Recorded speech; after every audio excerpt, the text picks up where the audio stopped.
டே 18 உடைய 2வது ப்ரோமோ வந்து ரிலீஸ் ஆயிருக்கு. அதுல குவாலிட்டி செக் இருக்கு இல்லைங்க. அதுல வச்சு தான் வந்து இன்னைக்கு இந்த 2வது ப்ரோமோ வந்து ரிலீஸ் பண்ணியிருக்காங்க. சபரி கொண்டு போயிட்டு வந்து குவாலிட்டி செக் குடுத்த மாதிரி, அந்த குவாலிட்டி செக்குள்ள நடந்த சண்டைகள பத்தி தான் பேசிட்டு இருக்காங்க.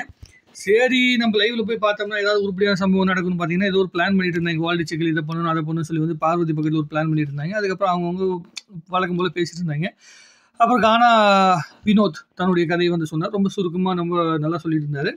அதுக்கப்புறம் சுபிக்ஷா வந்து கதையை சொல்ல விட்டாங்கப்பா. ஒரு மீனவ பெண் கதை அப்படின்னு சொல்லி வந்து நம்ம ஒரு சிம்பத்தி கிரியேட் பண்ணி நம்ம அந்த கதையை பார்க்கலாம் அப்படிங்கிற ஒரு மனநிலைக்கு உட்காந்து பார்த்துட்டு இருந்தாலும், கதை சொல்லுது அந்த பொண்ணு ஒரு 1/2 மணி நேரமா தம் கட்டி உருட்டிக்கிட்டு இருக்குது. நானும் ரொம்ப நேரம் பார்த்துட்டு இருந்தேன். சரிடா, இப்போ டீ காஃபி குடிச்சிட்டு வரலான்னு சொல்லிட்டு ஒரு கேப் எடுத்துட்டு போய் டீ காஃபி குடிச்சிட்டு வந்தாலும் அந்த பொண்ணு பேசிட்டே கிடக்குது.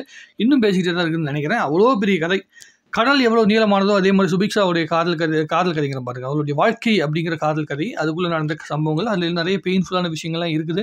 கையில் அடிபட்டது, ஆக்சிடென்டான விஷயங்கள் அதெல்லாம் நிறைய இருக்குது. பட் ஆனால் எவ்வளவு தான் நம்ம வந்து வாழ்க்கையில் பெயின்ஃபுல்லான விஷயங்கள் கடந்திருந்தாலும் எதை சொல்லணும், எவ்வளோ சுருக்கமாக சொல்லணும் அப்படிங்கிற ஒரு விஷயம் இருக்குது. அதை வந்து கரெக்டாக புரிஞ்சுக்கணும். இல்லைன்னா வந்து நீங்கள் உண்மையாலே பெயின்ஃபுல்லான கதையை சொன்னால் கூட அதை கேட்கக்கூடிய மனநிலைக்குள்ள மக்கள் இருக்க மாட்டாங்க அப்படிங்கிறத அவங்க என்னைக்கு புரிஞ்சுப்பாங்க அப்படின்னு தெரியல. அது அடுத்த பக்கம் அதை விட்டுறலாம்.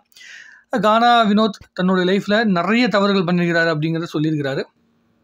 போதை பழக்கத்துக்கு அடிமையாகி நான் நிறைய விஷயங்களை வந்து தவறு பண்ணியிருக்கேன். என்னுடைய லைஃப்பில் வந்து எங்கள் அம்மா, அவங்க லைஃப்பில் அவங்க அம்மா சின்ன வயசுலேருந்து கஷ்டப்பட்ட விஷயங்கள், இவர் கஷ்டப்பட்ட விஷயங்கள், அதுக்கப்புறம் எங்கள் ஒய்ஃப் வந்து இவரால் கஷ்டப்பட்ட விஷயங்கள் அப்படிங்கிறது நிறைய சொன்னார். ஒய்ஃப் மட்டும் இல்லை, என்னோடய வாழ்க்கையை வந்து ரொம்ப ஒரு பெரிய சூன்யமாக மாறி போயிருக்கும் அப்படிங்கிற விஷயத்தை அவர் சொன்ன விதத்தை பார்க்கும்போது ரொம்ப ரொம்ப என்ன சொல்கிறது, இந்த காலத்துலேயும் பெண்கள் அப்படிங்கிறவங்க வந்து எந்த அளவுக்கு பெயின்ஃபுல்லான விஷயங்களை கடந்து வந்திருக்காங்க அப்படிங்கிறது புரிஞ்சிக்க முடியுது. ஸோ இப்போ இந்த ப்ரொமோ மேட்டரில் என்ன மேட்டர்னா, ப்ரொமோவில் வந்து அதான் இந்த சண்டை நடக்க போகுது. அதாவது இப்படி தான் ஒரு பாட்டில் தூக்கி நீங்கள் கீழே போட்டீங்கன்னா அது உடஞ்ச மாதிரி தானே தெரியும். அதே மாதிரி அது உள்ளுக்குள்ள இருக்கிற விஷயங்களை வந்து நீங்கள் கணிக்கிறேன் அப்படிங்கிற பேரில் வந்து நிறைய பயஸாக வேலை செய்கிற மாதிரி தெரியுது அப்படிங்கிற மாதிரி நம்மளுடைய சபரி அவர்கள் வந்து ரொம்ப டென்ஷன் ஆகிட்டு வந்து பார்வதி திட்டுற மாதிரி, நீங்கள் என்ன தான் வேணாலும் பண்ணிட்டு இருப்பீங்க, நாங்கள் உட்காந்து கியூசி உங்கள் பின்னாடி சுற்றிட்டு இருக்கணுமா அப்படிங்கிற விஷயத்தை வந்து அவர் அழுத்தமாக பதிவு பண்ணியிருக்கிறாரு. எனக்கு தெரிஞ்ச வரைக்கும் சபரி அதே இடத்துக்குள்ளே இருந்திருந்தாலும் இதே மாதிரி தான் கிட்டத்தட்ட நடந்துப்பார். பார்வதி நடந்துக்கிற மாதிரி, திவாகர் நடந்துக்கிற மாதிரி நடந்துப்பாங்க. இவங்களோட மனசுக்குள்ளே என்னென்னா, பார்வதி சொல்கிறதையும் திவாகர் சொல்கிறதையும் கேட்கக்கூடாது அப்படிங்கிற ஒரு மனநிலைக்குள்ளே இருக்கிறனால அவங்க என்ன தான் பண்ணாலும் அது தப்பான விஷயமா தான் இவங்களுக்கு தெரியுது. அதை ஒன்றும் மாற்ற முடியாது. இவங்களோட மைண்ட் செட்டை மாற்றினாதான் அவங்களோட மைண்ட் செட்டு மாறும் அப்படிங்கிறது முதல்ல இவங்க புரிஞ்சுக்கணும்.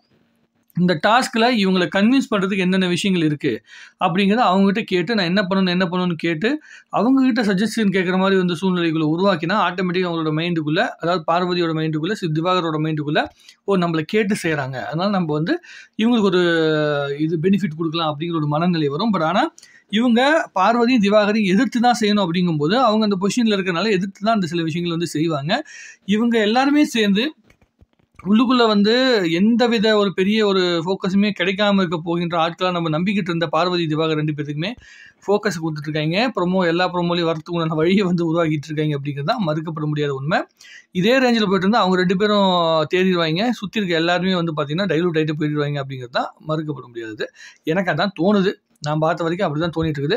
கனி காலையில் உணர்ச்சி வசப்பட்டதாக இருக்கட்டும், ஒரு வீட்டு தலை அப்படிங்கிற பொசிஷனுக்கு வந்து சரியான ஒரு வேல்யூவை வந்து கனி அவர்கள் உணரவே கிடையாது. தனக்கு என்ன ஒரு மிகப்பெரிய இடத்த கொடுத்துருக்காங்க அப்படிங்கிறத கனி உணர்ந்த மாதிரி நமக்கு சுத்தமாக தெரியவே இல்லை. அதை அவங்க உணர்ந்தாதான் அடுத்த கட்ட நடவடிக்கைக்கு போக முடியும். ஸோ இந்த ஜூஸ் டாஸ்க்கை வச்சு எந்த அளவுக்கு புஷ் பண்ண முடியுமோ, எந்த அளவுக்கு சண்டைகள் உருவாக முடியுமோ, எந்த அளவுக்கு கான்ட்ரவர்சி உருவாக முடியுமோ அதை உருவாக்கியிருக்காரு பிக் பாஸ். அதை இவங்க சரியாக பயன்படுத்தியிருக்காங்களா அப்படின்னு பார்த்தீங்கன்னா, தன்னுடைய இருப்பை, தன்னுடைய நியாயத்தை எந்த அளவுக்கு வந்து அழுத்தமாக பதிவு பண்ண முயற்சி பண்ணியிருக்காங்க அப்படிங்கிறது பொறுத்து வந்து பார்க்கணும். பட் ஆனால் பார்வதி திவாகரும் இந்த வேலையை செய்கிற விதம் வந்து கண்டென்ட் கொடுக்குற மாதிரி, பிக் பாஸில் ஒரு விசிபிலிட்டி அவங்களுக்கு கிடைக்கிற மாதிரி ஒரு தோற்றத்தில் தான் அவங்க பண்ணிட்டு இருக்கிறாங்க. அது அவங்களுக்கு பெனிஃபிட்டான இடத்தை நோக்கி தான் நகர்த்தி போயிட்டே இருக்குது.